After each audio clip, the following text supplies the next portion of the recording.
Imagine AI that doesn't just respond to your commands, but actually thinks, plans, and acts autonomously. We're talking about a profound transformation in artificial intelligence. Okay, let's unpack this. For a while now, we've all been pretty accustomed to large language models, right? LLMs. They respond to our prompts. You give them a clever question, they generate insightful text, maybe even write some code. Yeah, they're fantastic at reacting to what we give them. Yeah, they operate largely as sophisticated input-output machines. Exactly. But the field of AI is undergoing, well, a really profound transformation. It's moving well beyond models that simply react. We're now talking about systems that perceive their environment, that can formulate complex, multi-step plans, Right. and then execute actions to achieve very specific goals, all without constant step-by-step human intervention. Yeah, that's the key bit. Less hand-holding. And this new, incredibly exciting paradigm is called Agentic AI. What's truly fascinating here is the fundamental shift, I think, from that passive ask and answer model. To one that actively engages with the world around it. These AI agents, they function within a continuous dynamic loop. A loop. Okay. Yeah, they're capable of interacting with external tools, like web search, databases, maybe other software. So real-world interaction. Precisely. Accessing real-time information and critically adapting their strategies on the fly based on the outcomes of their previous actions. So they learn as they go, sort of. In a way, yes. Adapt is probably the better word. This unlocks, well, just unprecedented potential for automating incredibly complex workflows. Like what kinds of things? Oh, everything from sophisticated data analysis and intricate software development to highly personalized customer support and even cutting-edge scientific research. The possibilities are huge. And as you can imagine, this advanced capability introduces a whole new layer of computational demand. Definitely. And architectural complexity, too. It forces developers and organizations, whether you're a startup or a massive enterprise, to confront a pretty critical infrastructure decision. Yeah, a big fork in the road. Do you leverage the immense power and convenience of commercial, cloud-based LLM APIs? You know, the usual suspects. Yeah. Or do you embrace the control, the efficiency, and perhaps most importantly, the absolute privacy of self-hosted models, running them yourself? That's a critical question, isn't it? And it's far more than just a technical decision for, like, the IT department. Right. It's strategic. It's deeply strategic. Yeah. Because the very nature of these agents challenges the standard cloud consumption model in a way that maybe previous LLMs haven't quite done. How so? Well, while providers like OpenAI, Google, Anthropic offer these amazing state-of-the-art models through simple, scalable APIs. Which is super convenient. Totally convenient. Yeah.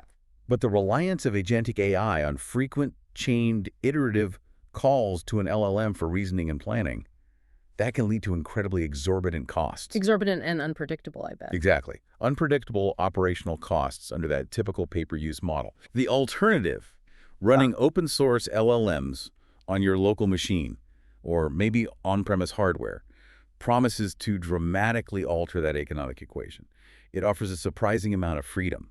So if the cloud isn't always the answer for these ambitious AI agents, what is? That's the core question we're tackling today, right?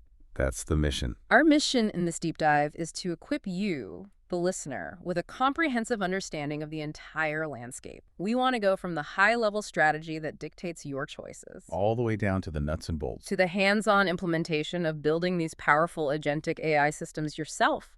We'll explore the economics, the underlying economics that underpin this decision, We'll look at the cutting-edge tools that make it possible. and the underlying technologies that are making self-hosted AI not just a dream, but, a viable and powerful reality. So, let's jump in. Let's do it. Hashtag one. Yeah. The strategic imperative, cloud APIs versus local hosting. When we talk about building these autonomous AI agents, the first question that hits most people isn't usually about the AI's intelligence. It's often about the budget. Always comes back to money, doesn't it? It really does. So what does this all mean for your wallet and, importantly, your data? Let's dive deep into the financial realities of using commercial cloud APIs for these intelligent agents, because it's not as straightforward as it might seem on the surface. Absolutely. When you consider using a commercial LLM API for an agentic application, you really have to start with a rigorous financial analysis. While these services offer, yes, unparalleled convenience and immediate access to powerful models, Which is tempting. very tempting, their pricing structures can become prohibitively expensive, especially when subjected to that high-frequency, iterative nature of agentic workflows we talked about. Okay, so the dominant model, as most people probably know, is pay-per-use, typically calculated based on tokens processed. Right, and a token can be a word or just part of a word. Costs are usually priced per 1 million tokens, or MTikTok. And they break it down for input tokens, that's the data you send to the model, and output tokens, the data the model sends back. Correct. But here's the kicker. The price variation across different models, even from a single provider, is vast. Huge differences. Huge. It always reflects a trade-off between the raw cost and the model's capability. Take OpenAI, for example. From the data we've seen, their GPT-4 Mini, which is their economy tier model, is priced at just $1.15 per MTikTok for input and $0.60 per MTikTok for output. Okay, that sounds pretty reasonable for simple stuff. Right. Quite suitable for high-volume, simpler tasks. But then you jump to their GPT-4o, which is more of a balanced tier. And the price jumps too. Significantly. Right. That's $2.50 per MTikTok input and $10 per MTikTok output. A big step up for more complex reasoning. $10 per million output tokens. Wow. And at the absolute high-performance extreme, models like O1 Pro are priced at an astonishing $150 per MTikTok input and $600 per MTikTok output. $600 for highly specialized tasks, I guess. Presumably, yes. Very specialized. And this isn't just OpenAI, right? Others are similar. Exactly. Other major providers show similar tiered pricing. Anthropic's Claude family, for instance, ranges from the cost-effective Claude Haiku 3.5, which is about $0.80 for input and $4 for output per MTikTok, Okay.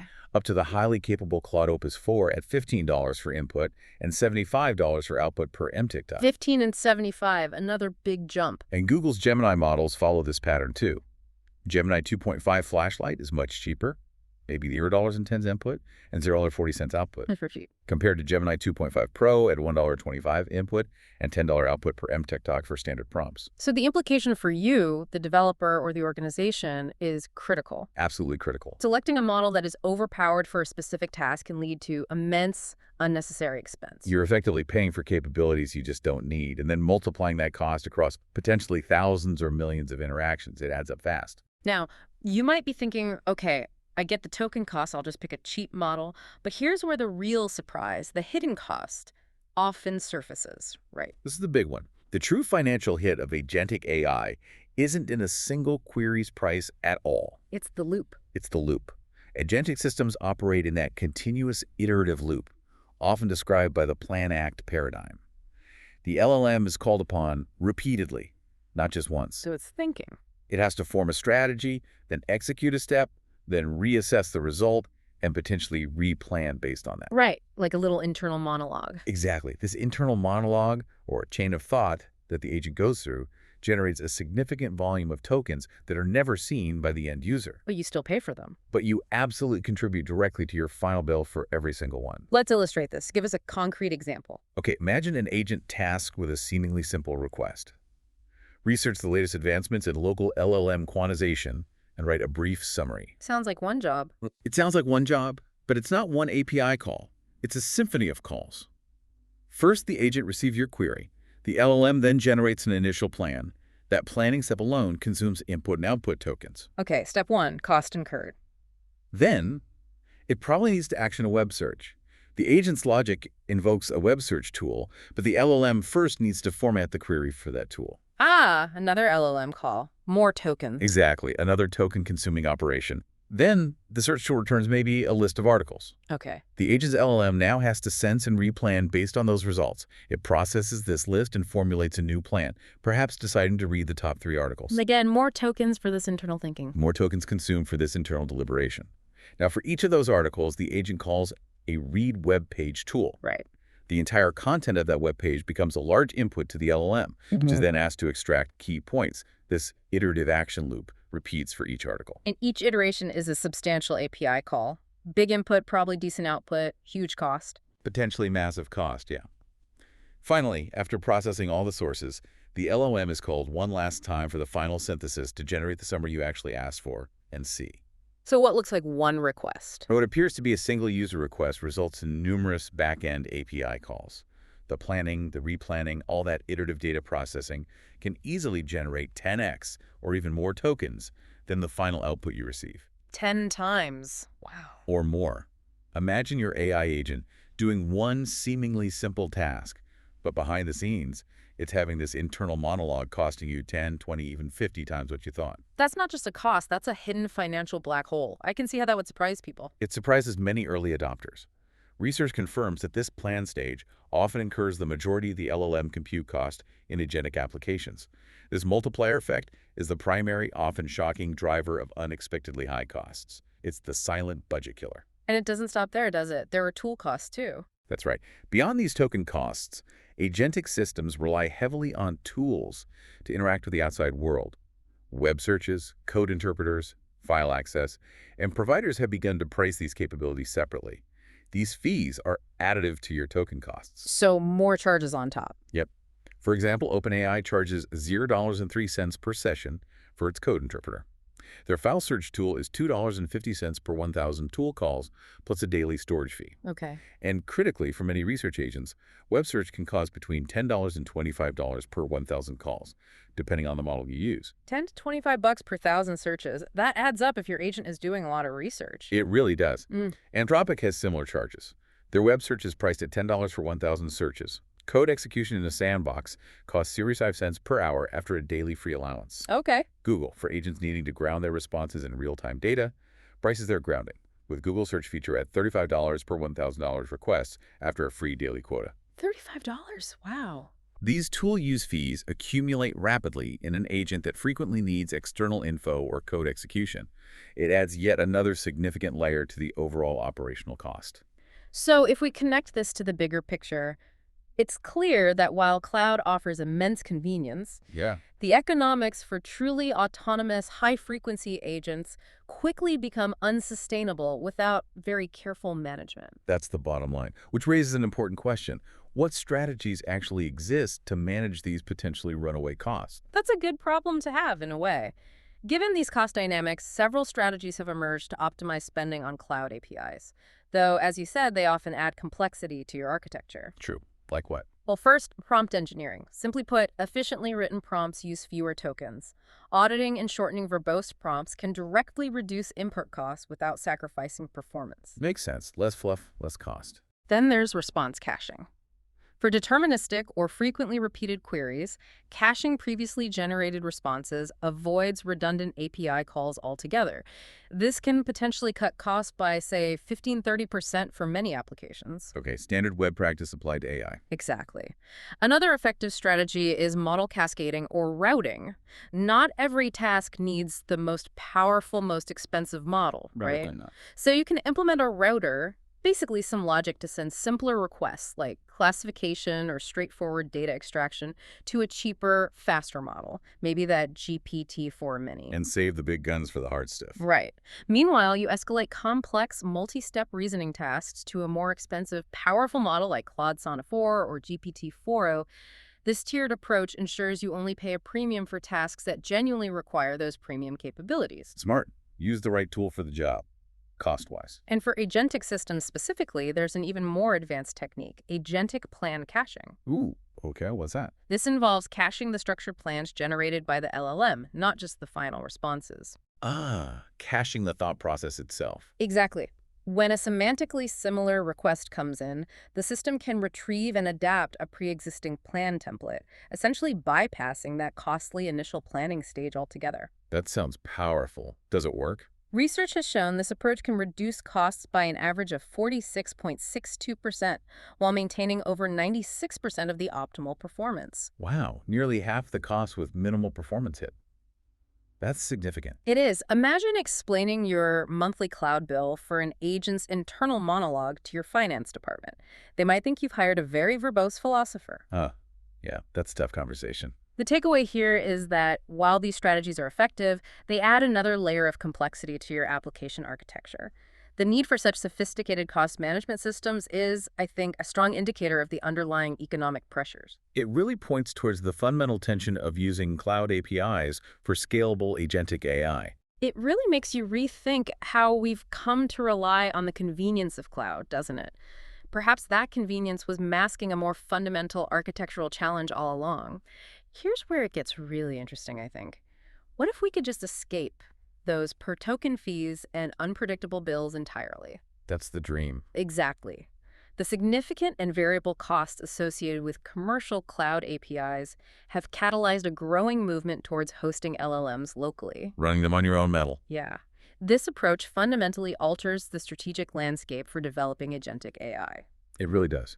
The most immediate and impactful benefit of local hosting is obviously the elimination of those per-token API fees. Goodbye, variable costs. Right.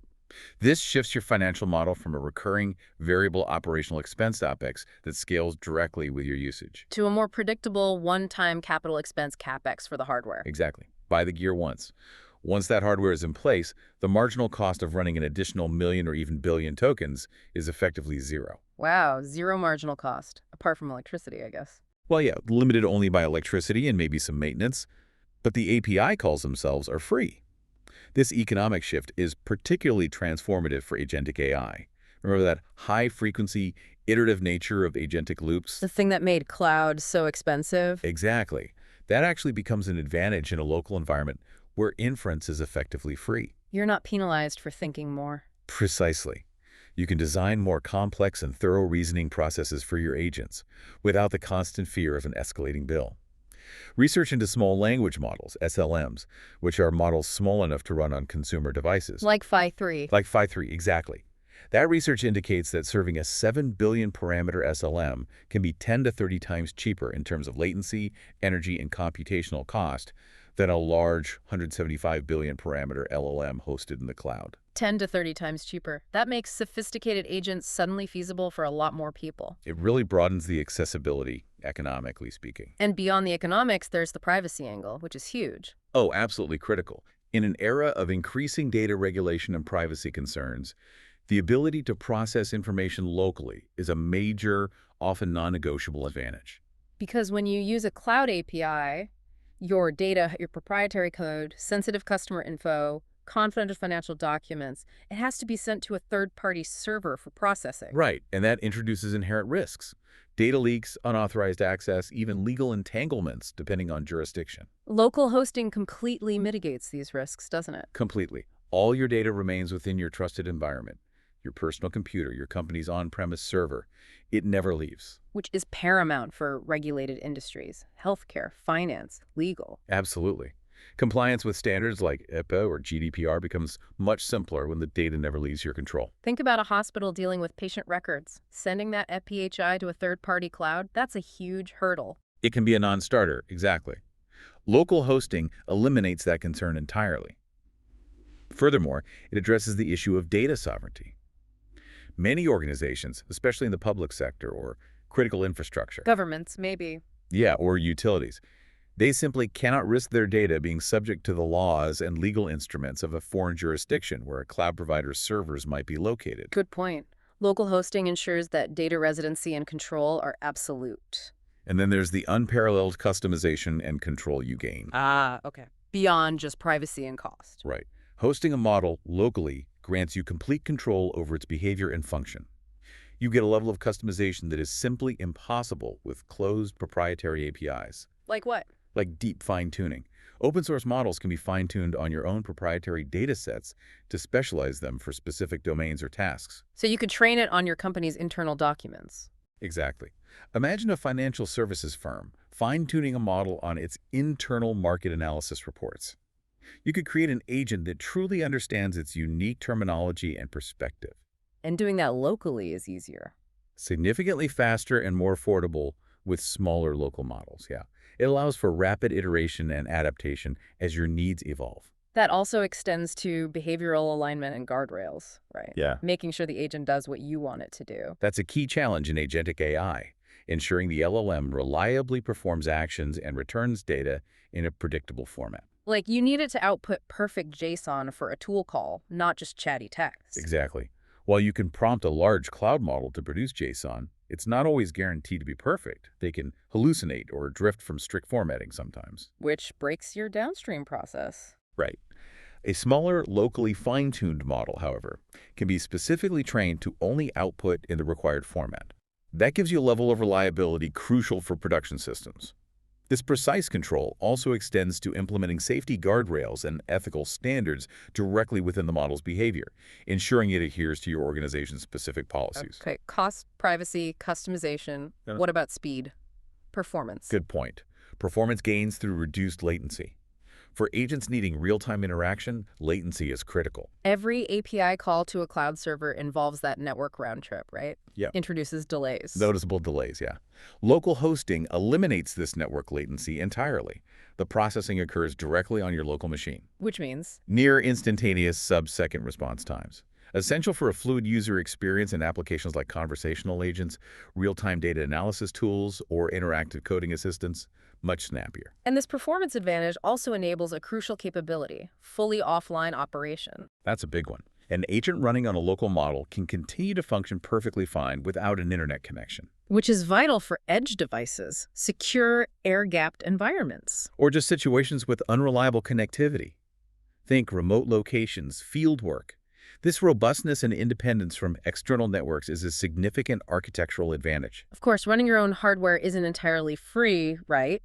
There's the upfront cost, setup time. Sure, there's the initial investment in hardware, the time spent on setup and configuration, and ongoing maintenance. It's not zero effort. But for many, the trade-off seems increasingly worth it. I think so. This convergence of benefits cost, privacy, control, and performance presents a truly compelling case for a strategic shift. And remember, the extreme pricing of top-tier cloud models for high-volume agentic tasks creates a significant market opportunity for solutions that offer good enough performance at a fraction of the cost. So this economic reality suggests that the most effective path forward isn't necessarily pure cloud or pure local. Exactly, which raises that important question again. Is it really an either decision? Not necessarily. You're absolutely right. The most effective and frankly sustainable architecture for many agentic applications seems to be a hybrid one. Best of both worlds. Right. This architecture would strategically use a fast, inexpensive, and private local model for the vast majority of an agent's routine tasks. Like the grunt work. Yeah, like intent recognition, initial data triage, simple tool calls. Think of it as the workhorse, handling all the daily grind efficiently and privately. Okay. Only the most complex and demanding reasoning tasks, those that truly benefit from the frontier capabilities of the largest, most expensive models, would then be strategically escalated to a powerful cloud API. So you only pay the premium when you absolutely need that top-tier brainpower. Exactly. This reframes the entire cloud versus local debate from a binary choice to a sophisticated architectural strategy. With local hosting serving as the foundational high-volume workhorse. It truly gives you the best of both worlds, letting you optimize for both capability and cost simultaneously. Hashtag 2. The local AI toolkit. Mastering LM Studio. Okay, we're convinced. Local is powerful, the hybrid approach makes a lot of sense. But traditionally, running LLMs locally has been, well, a technical headache. Oh yeah. Compiling inference engines, managing complex dependencies, configuring specific hardware. It can be daunting, even for experienced developers. It often puts local AI out of reach for many people. Until tools like LM Studio came along. Right. Enter LM Studio, a pivotal tool that really abstracts away a lot of this complexity. It provides a user-friendly yet powerful command center for local AI development. Indeed. LM Studio truly democratizes access to local AI, I think. Its core functionality makes running these powerful open-source LLMs on a personal computer accessible to almost everyone. So what is it exactly? It's a cross-platform desktop application. Good news. It's free for individual and internal business use. It effectively serves as an integrated development environment, an IDE, specifically for local AI. It bundles several key functionalities into one cohesive interface.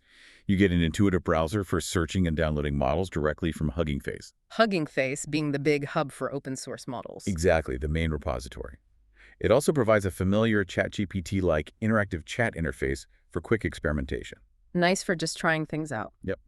But for developers building agents, its most powerful feature is probably the one-click local server. The API server. Exactly.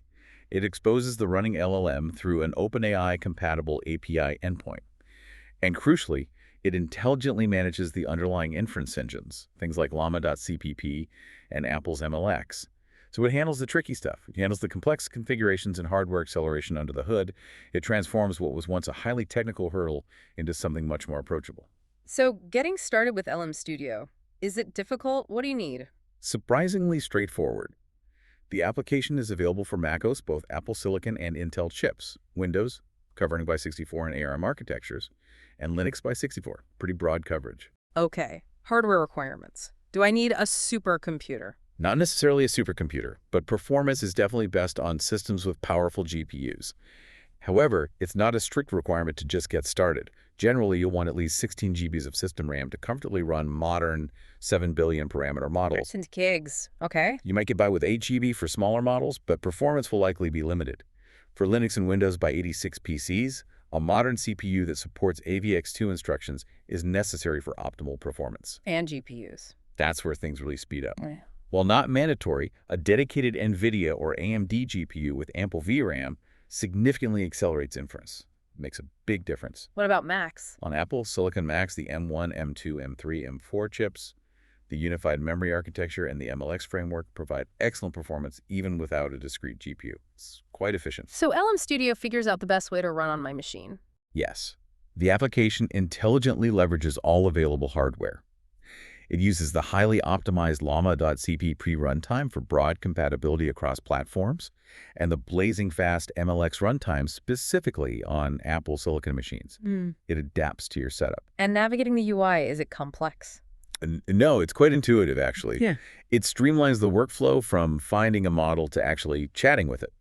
When you first open it, you'll likely start at the Discover tab, the little magnifying glass. Okay. This is your starting point. You can browse curated lists of popular models or use the search bar to find specific models directly on Hugging Face. Let's say you search for Llama 3.1-8B Instruct. Right. The interface displays all the available files for that model, typically the GGUF format we'll discuss later. Right. It lets you select and download the desired quantization level right there. Like an app store for AI models. Pretty much. Once you've downloaded models, the My Models tab, the folder icon, lists everything you've got locally. From there, you just select a model to load it into memory. Simple enough. And the right-hand panel is where you configure important parameters before loading. Things like context length, how much the model remembers. Right, the memory window. Yeah.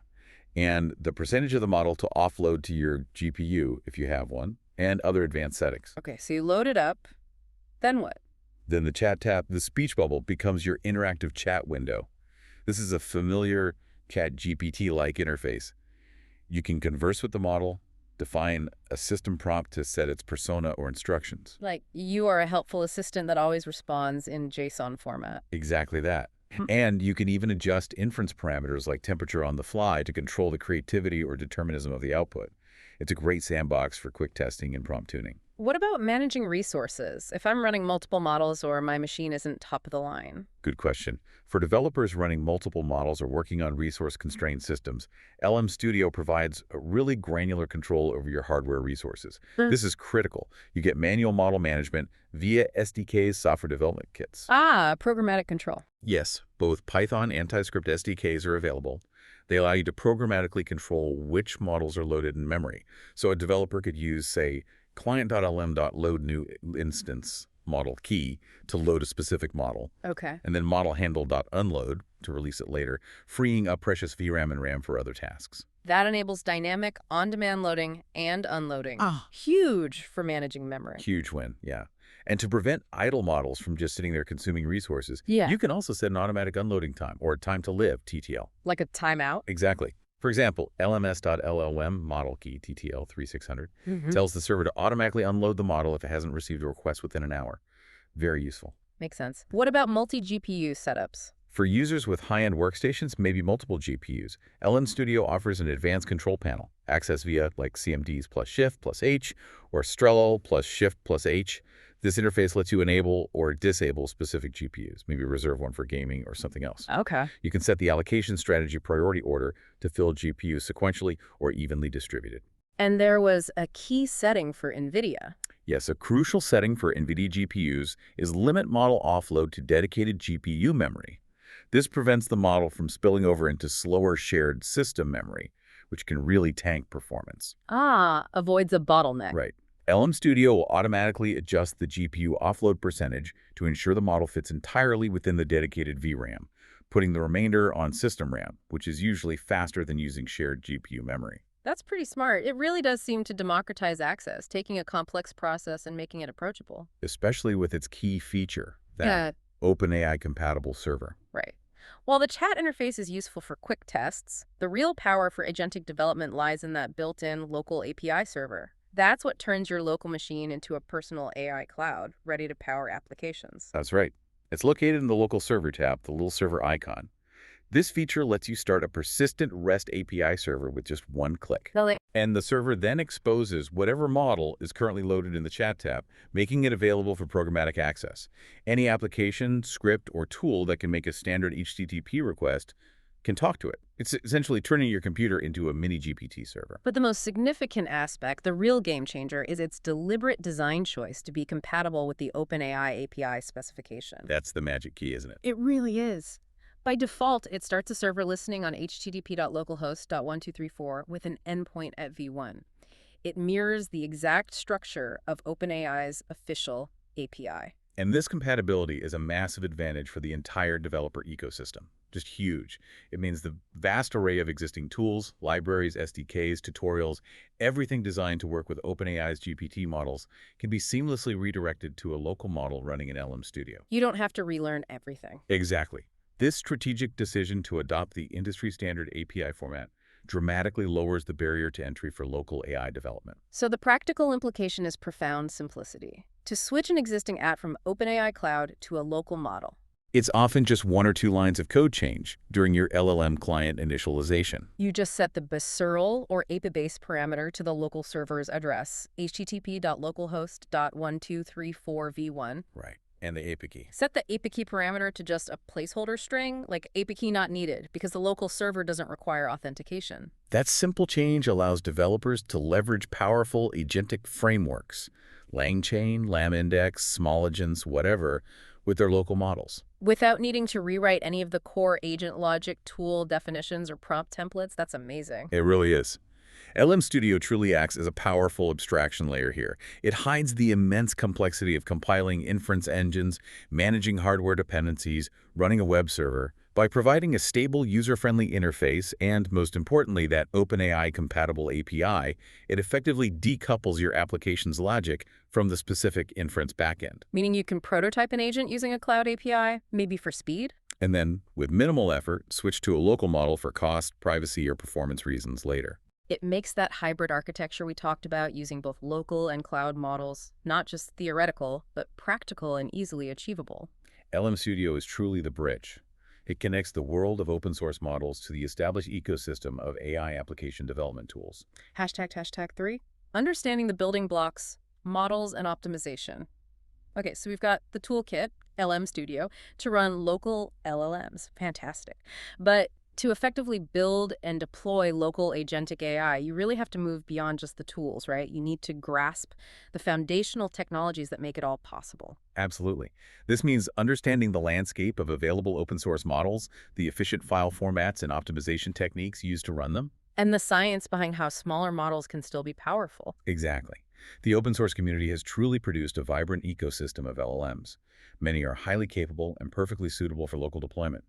Choosing the right model is a critical first step in building a successful agent. So what are the main families we'll find out there? When you're browsing on Hugging Face or through LM Studio, you'll encounter several primary model families pretty often. Llama from Meta, especially Llama 3 and its successors like 3.1, they set a high standard. Known for strong general performance, excellent instruction following. Many consider it a solid all-rounder. Okay, Llama. Good starting point, maybe. Then there's Mistral from Mistral AI. They've gained renown for producing highly efficient yet powerful models. Their mixture of experts, or MOE architecture, seen in models like Mixtral, is really interesting. MOE, how does that work?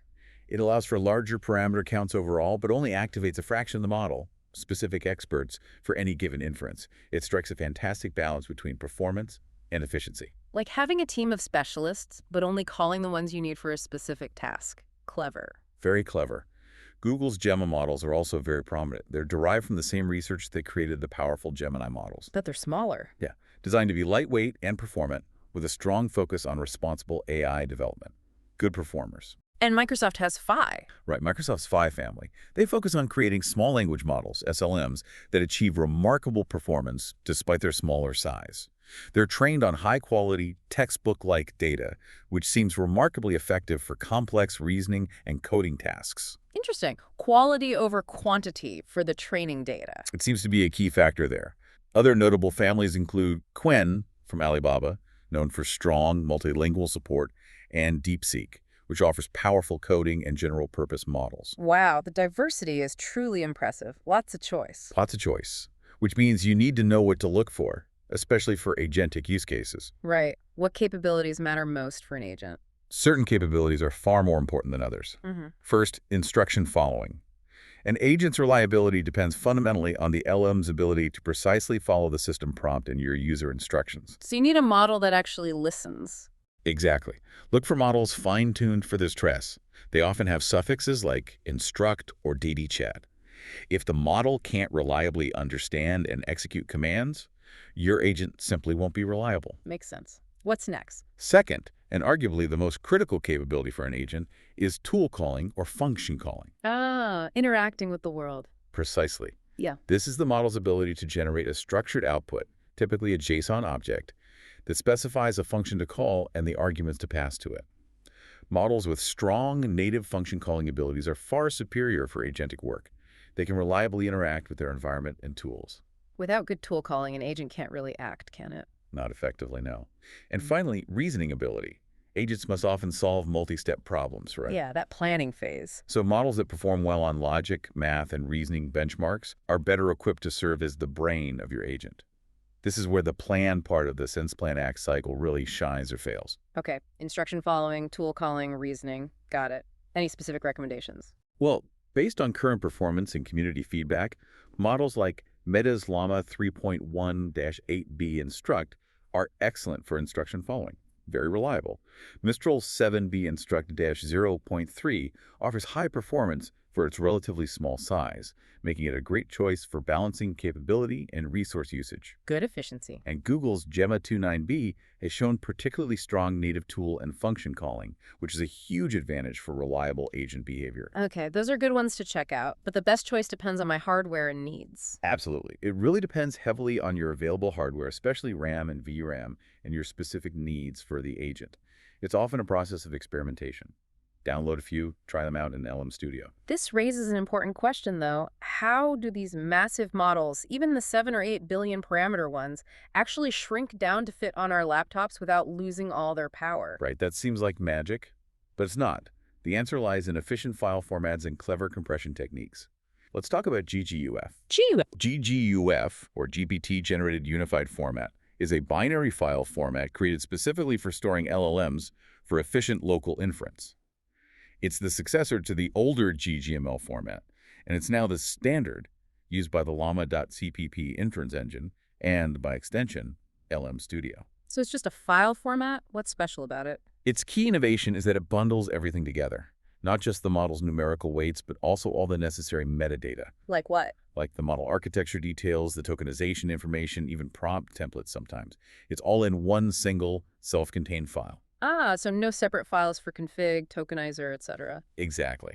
This makes the model incredibly portable and easy to load without compatibility issues. It's a huge relief for developers who remember the old days of dependency hell trying to get models running. Okay, GGUF is the container. Right. But the compression, that's quantization, right? What exactly is that? Right. At their core, LLMs are just vast collections of numbers, parameters, or weights. These are typically stored as 32-bit or 16-bit floating point values, floats, basically. High precision numbers. Yeah.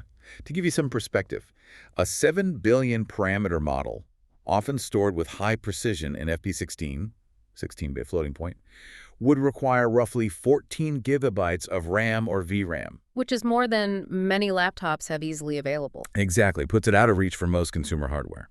Quantization is simply the process of reducing the precision of these numbers. For instance, converting them from 16-bit or 32-bit floating points down to 8-bit or even 4-bit integers. Lower precision numbers. Much lower precision. Think of it like this. Imagine you have a high-resolution photograph with millions of colors. Okay. Now imagine trying to represent that same photo using a much more limited palette of colors, say only 256 colors. You'd lose some fine detail, some subtle shading. Exactly. You lose some fine detail, but the overall image remains recognizable, right? You can still tell it's a cat or a dog. Yeah, the main subject is still clear. Similarly, quantization reduces the model's numerical precision. This can lead to a slight degradation in quality, often measured by something called perplexity. Perplexity, what's that? It essentially indicates how surprised the model is by the next word in a sequence. Lower perplexity means it's more confident and accurate. Lower is better. Okay, so quantization might increase perplexity slightly. It usually does, yeah. But the trade-off is it makes the model significantly smaller, small enough to run on your laptop or even an embedded device. It's a clever trade-off of fidelity for accessibility. Precisely. So when you're downloading a GGUF model from Hugging Face or an LM Studio, you see all these files with names like model-q4km.yguf. How do you decode that? Ah, yes, the GGUF naming zoo. Decoding these naming conventions is key to selecting the right file for your hardware and needs. You'll often see a K in the name, as in K-quants, like Q4KM or Q5KS. What does the K mean?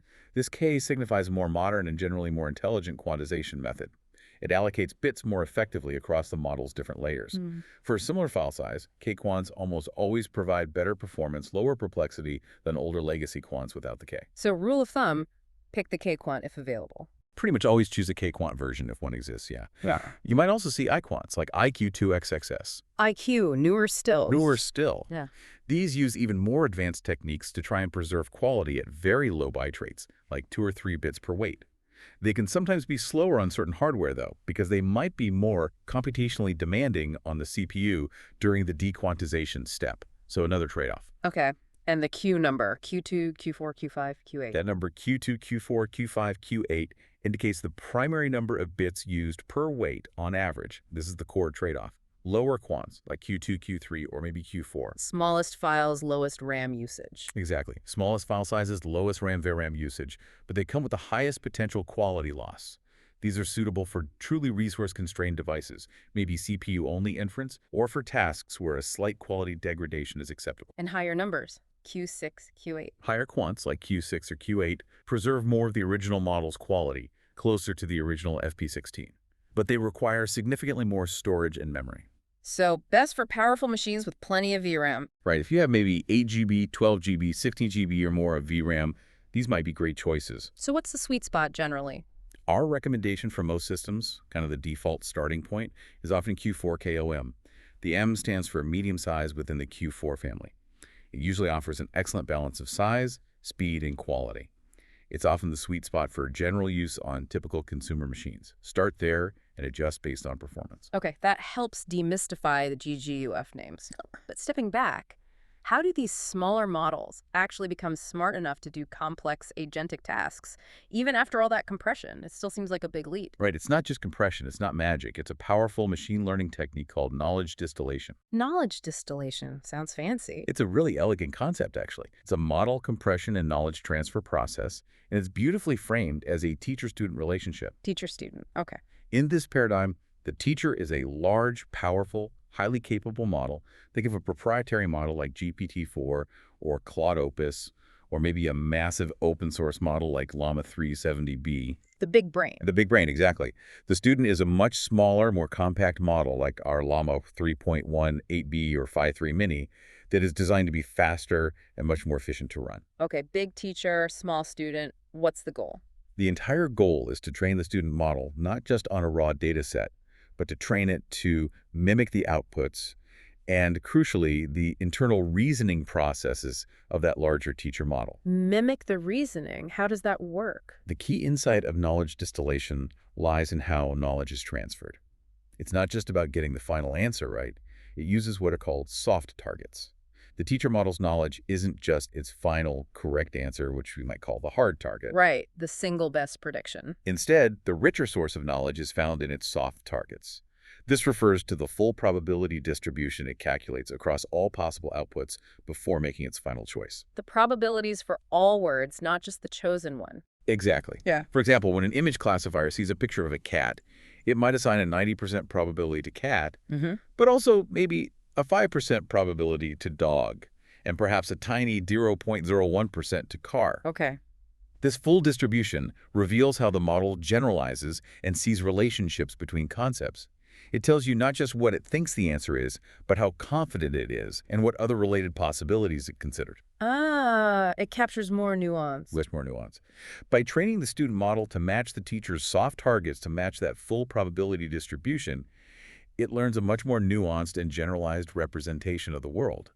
It learns to emulate the teacher's thought process, including its style, its reasoning abilities, even its alignment with human preferences, not just its final answers. So the student learns how the teacher thinks, not just what it thinks. That's a great way to put it. And this is relevant to local AI because... This concept of knowledge distillation is the scientific principle that fundamentally underpins the viability of the entire local AI ecosystem. Wow, okay. It's that important. It really is. It's how the capabilities of massive, expensive frontier models are distilled down into smaller open-source models that you and I can run on our own hardware. Many of the top-performing open-source models you see available today are actually fine-tuned on synthetic datasets created by prompting a powerful teacher model like GPT-4 or Claude. So the open source community is leveraging the big models to train smaller open ones. Precisely. Hmm. It allows the community to create specialized, highly capable models that are compact enough for local deployment. And there's a synergy here with quantization. Absolutely. You can leverage a distilled model that has learned advanced reasoning patterns from a giant teacher and then use GGUF quantization to compress it even further for your local hardware. Distillation gives you the smarts, quantization gives you the small size. That's the magic combination. Distillation creates the potential for potent small models, and quantization provides the practical means to run them. This combination is driving a profound shift away from reliance on a few monolithic cloud models towards a diverse ecosystem of specialized, efficient models deployed at the edge. An ecosystem that agentic architectures, with their need for frequent calls, are perfectly designed to orchestrate. Exactly. It all fits together quite nicely. Hashtag 4, practical implementation. Building your first local agent. All right, enough theory. Let's talk about putting this into action. Let's get practical. How do we actually build one of these autonomous agents, especially when we want to use a local LLM via LM Studio? Okay, rubber meets the road time. At the heart of any agentic system, as we touched on, is that core operational loop defining its autonomous behavior. It's commonly known as the sense, plan, act cycle. Right, sense, plan, act. It's fundamental. Let's break that down again quickly. First is sense. This is the agent's perception layer. It takes in raw input, maybe a user query, maybe data from a sensor, or, importantly, the output from a tool it just used. Okay. And it converts that raw input into a structured format that its cognitive engine, the LLM, can understand. It's how the agent observes its current state and environment, basically what's going on right now. Got it. Sense? Then comes the plan phase. Yeah. It's the cognitive core. This is where the LLM does its heavy lifting, its thinking. The brain parts. Exactly. Yeah. Based on the perceived state from the sense phase and its overall goal, the LLM reasons about the best course of action. What should I do next? It formulates a plan, which might be a single step or a complex sequence. And crucially, this often involves the LLM deciding which tool is appropriate to use. Like deciding to use the web search tool? And determining the exact parameters to pass to that tool. Search for this specific topic. This is where the agent's intelligence really shows. Okay, sense, plan, then act. Then act. The agent executes the action decided upon in the planning phase. This could involve calling an external tool, like that web search, or maybe a file reader, or even calling another specialized agent. Or just giving the answer back to the user. Or generating a final response to the user. Yep. The outcome of this action, new information gathered, a change in the environment, whatever is then fed back into the Gen's phase. The loop starts again. The loop begins anew. This iterative process continues until the agent determines that its goal has been achieved. Makes sense. And you mentioned multi-agent systems. Yeah, well, we'll focus on a single agent system today for tackling focused problems. It's worth noting that more complex challenges can be addressed with multi-agent architectures. You might have specialized agents, one for research, one for coding, one for communication, that actually collaborates, often orchestrated by a kind of manager agent. But that's a more advanced topic. Okay, let's stick to one agent for now. Sounds good. This is where we can show how straightforward it is to connect these pieces, thanks to LM Studio's design and an agentic library. We'll use small agents as an example, but the principles apply to others, like LangChain too. Great. So step by step, how do we build our first local agent? Okay. Step 1.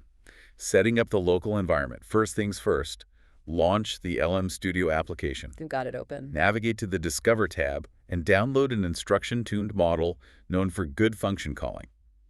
We suggested Google Gemma 29B Edit earlier. That's an excellent choice for this. Okay, find Gemma 29B IT. Select a suitable GGUF quantization for your system. Again, Q4KM is usually a good starting balance. Download it. Once downloaded, go to My Models tab and click to load that model into memory. Wait for it to load. Model loaded. Great. Now go to the Local Server tab and just click Start Server. Verify that the server is running and listening on the default address, which is http://localhost.1234. Server's running. Finally, you'll need the Python libraries. Open your terminal or command prompt and run pip install small-agents OpenAI requests. The OpenAI part installs the necessary bits to talk to OpenAI-compatible APIs, like LM Studios. Pip install done. Environment ready. Step 2. Step 2. Defining the agent's tools. Remember, an agent is only as capable as the tools it can use. So we'll define 2 simple Python functions that our agent can call.